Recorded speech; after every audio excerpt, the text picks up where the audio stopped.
Сайн мэцхан механик энерги хуулийг шалгаж үзцгээе. За туршлагын хэрэглэлтийг хэрэглэдэг нь алаан хавтгай, хурд хэмжигч, за төмөр бөмбөлөг, мөн хөндий бөмбөлөг, за мөн алаан хавтгай өндрийг хэмжих шугам хэрэглэгдэнэ. Бүрэлдэхүүн тооцох байхад ижил эзэлшүүндээ бүрийн бич сонгож авсан байгаа. За одоо алаан хавтгайгаар төмөр бөмбөлийг өөр өндрөөс өнхрүүлж үзцгээе. Эхлээд 15 см өндрөөс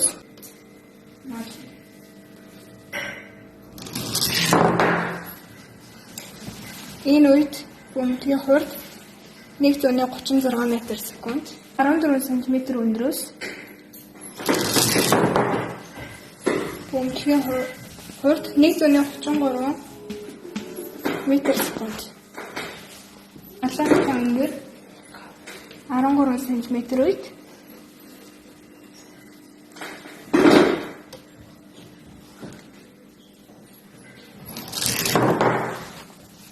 бөмбөлийн хурд 129 м/сек. Алаан хавтгай өндөр 12 см үед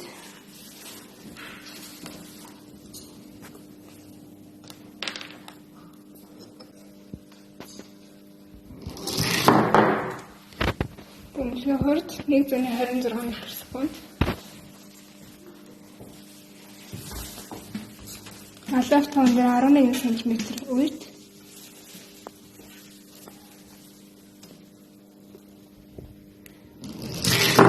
хурд 115 м/сек. Дараагийн хэмжих зүйл нь юу гэхээр одоо бүгдээрээ цул бөмбөрцгийг өөр өндрөөс өнхрүүлж үзье. Энэ үеийн хурдыг хэмжиж байгаа. Алаан хавтгай өндөр 15 см үед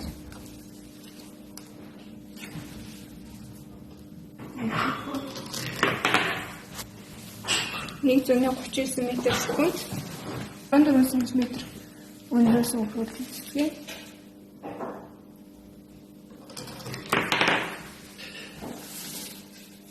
Энэ үед хурд 133 м/сек, 13 см өндрөөс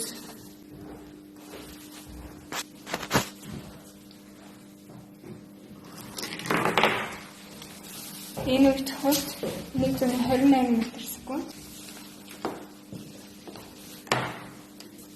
12 см өндрөөс өнхрүүлж үзье.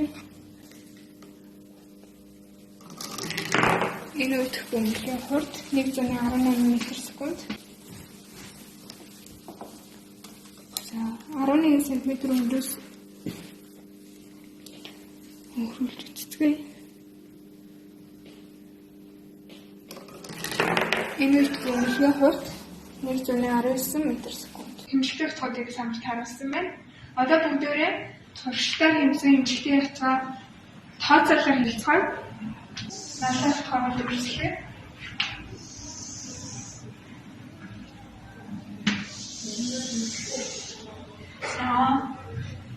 энэ зэндэр манай бөмбөлөг байдаг зүйл бөмбөлийн энерги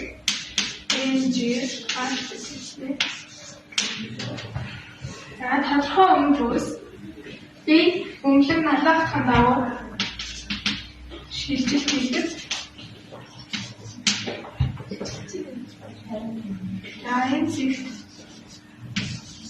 Энэ зэгт бөмбөлөг ирлэг. Энэ үед бөмбөлийн хурд бэвэрч ааш өндөр нэгтэй байна. Энэ үед энерги ямар болох вэ? Энерги хөрөлтөөр бөмбөлийн хурд энерги хавтгай хөрөлтөөр үрэлтийг тооцохгүй тул бүрэн бөмбөлөг сонгож авсан байгаа. Тэгэхээр алаан хавтгай үрэлтийг чиглэлтэй хэмжүүлж энэ үеийг үрэлтөвч найзлах юм уу? Энерги хөрөлтийн хуулийг 1 болон 2 дахь цагийн үед бичвэл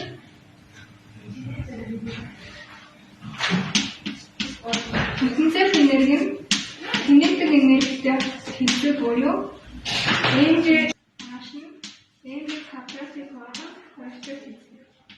хоёр цахим нөхцөлд энерги хуулийн хамаар хүчтэй юм болж байна. Одоо эндээсээ бүгдээрээ нэг квадратыг олвол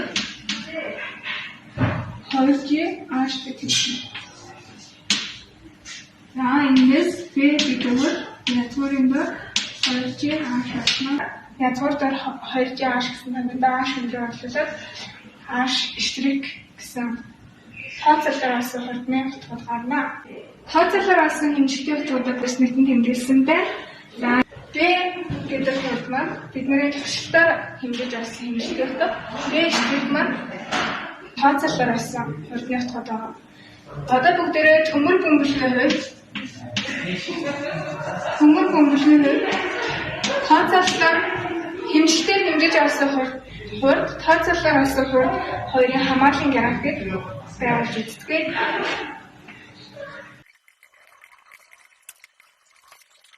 B болон B эсрэгийн хоорондын хамаарлын графикаас үзэхэд тооцоололоор олсон хурдны утга туршилтаар буюу хэмжиж олсон хэмжээтэй утгууд маань хоорондоо шууд хамааралтай байна.